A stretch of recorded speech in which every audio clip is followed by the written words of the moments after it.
ఆ కాలంలో సత్యవాది, జితేంద్రియుడు, ఇక్ష్వాకు వంశ విఖ్యాతుడు అయిన త్రిశంకుడను మహారాజు అయోధ్య నగరాన్ని పరిపాలిస్తున్నాడు.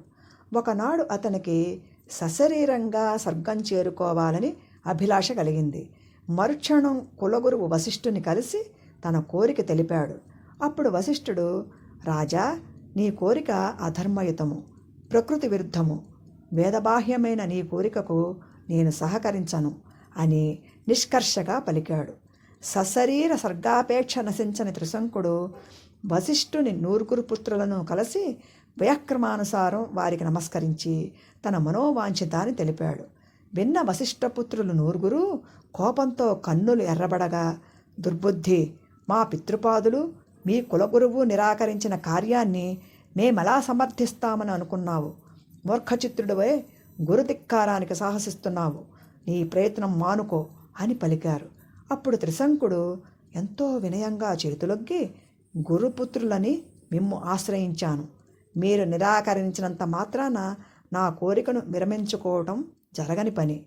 మీరు కాకపోతే మరొకరు ఏ మహాత్ముడైనా కనికరించి నాకు సశరీర స్వర్గప్రాప్తి కలిగించే వరకు నా ప్రయత్నాన్ని ఆపను అని పలుకుతున్న త్రిశంకుని చూసి, గురుద్రోహివైన నీకు సశరీర స్వర్గప్రాప్తి ఎలా కలుగుతుంది? జర్జరీభూతము రోగభూయిష్టము అయిన శరీరంతో స్వర్గం చేరాలన్న పాపచింతన గల నీవు చండాలుడవైపోగాక అని శపించారు.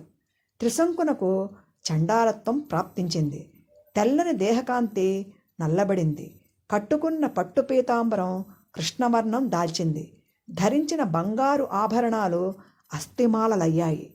సుకుమారంగా ఉండే కేశాలు కురుచబడ్డాయి. సుగంధ చందన పూతల స్థానంలో భస్మరేఖలు ఉదయించాయి. అదే ఆకారంతో రాజభవనం చేరుకున్నాడు త్రిశంకుడు. ముందు అతనినెవరూ గుర్తించలేదు. గుర్తించిన అనంతరం మంత్రులు, పురోహిత దండనాథాది అనుచరులు, పౌరులు, చివరకు స్వజనులు కూడా భయంతో దూరంగా పారిపోతుంటే కలత చెందిన త్రిశంకుడు తన కోరిక తీరే మార్గాన్ని అన్వేషిస్తూ విశ్వామిత్రుని గొప్పదనం గురించి విని ఆ రాజర్షిని కలవాలని సంకల్పించి ఏకాకిగా దక్షిణ దిశాభిముఖంగా బయలుదేరాడు.